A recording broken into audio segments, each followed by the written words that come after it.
Okay, you guys, this is brought to you by paladinproject.org as written by Tara Jones, and this article is called 7 Stages of Sexual Predator Grooming, and it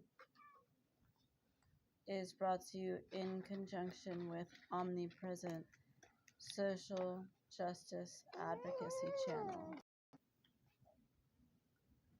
Okay, 7 Stages of Sexual Predator Grooming by Tara Jones. Katie Morton beautifully mapped out the 7 stages of sexual predator grooming on her self-help therapy YouTube channel. Grooming is the act that predators do to coerce and manipulate targets of their sexuality. This can happen at any age, location, or socioeconomic level. While there is no one type of predator, there are similar behaviors that parents should be aware of. You might be surprised to be able to identify these behaviors in others throughout your life. Stage 1. The predator identifies its target. Just as there is no type of predator, there is also no one type of victim.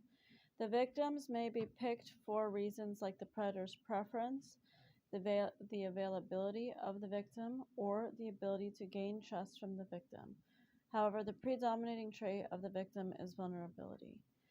The predator fears that their intentions being known and the ramifications of their actions coming to fruition, and so will usually target people they feel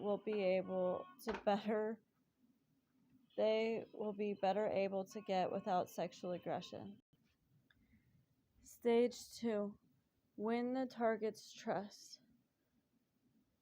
Once through identifying their desired target, the predator will move to win over the victim's trust or community members surrounding their desired target.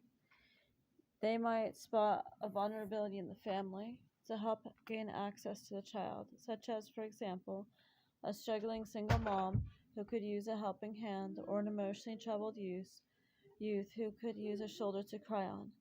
Predators are not always socially incompetent or without other sexual options. They can occupy positions of power, maintain a high level of charisma, or even be very popular among the community.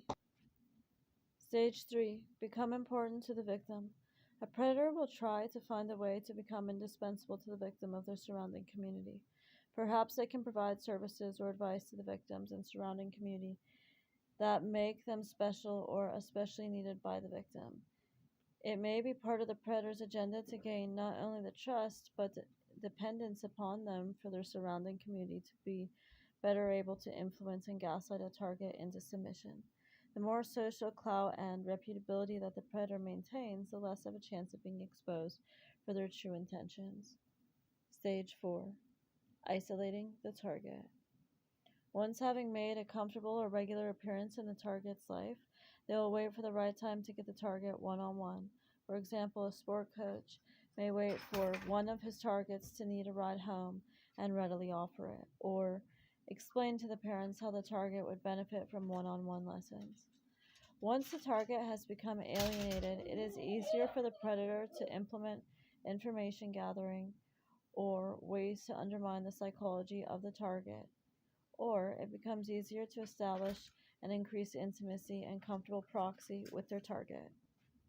Stage 5. Making the target the keeper of secrets.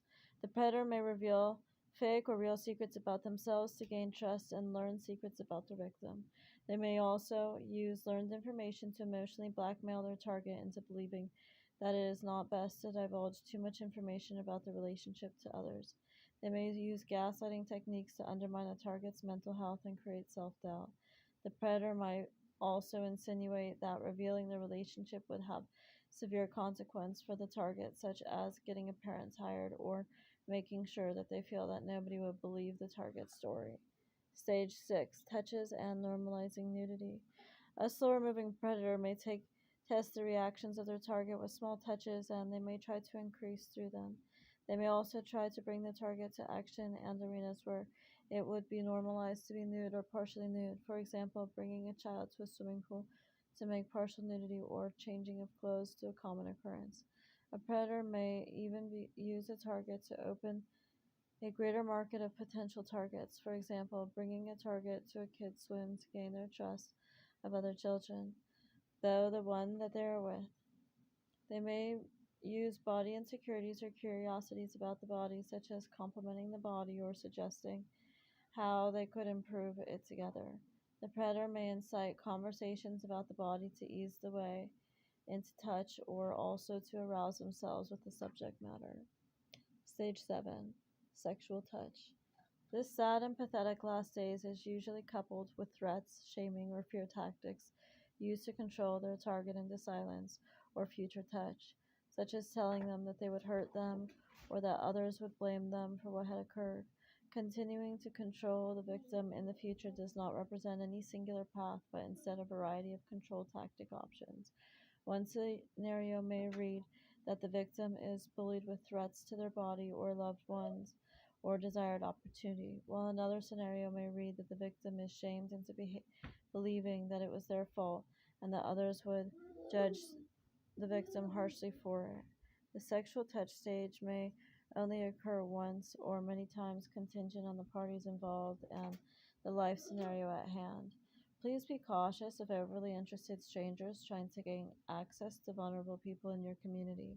Watch the signs of the stages and communicate actively with others about their instincts and their level of comfort. Okay, so this has been Paladin Project. Um, and the article title is Seven Stages of Sexual Predator Grooming by Tara Jones. Thank you.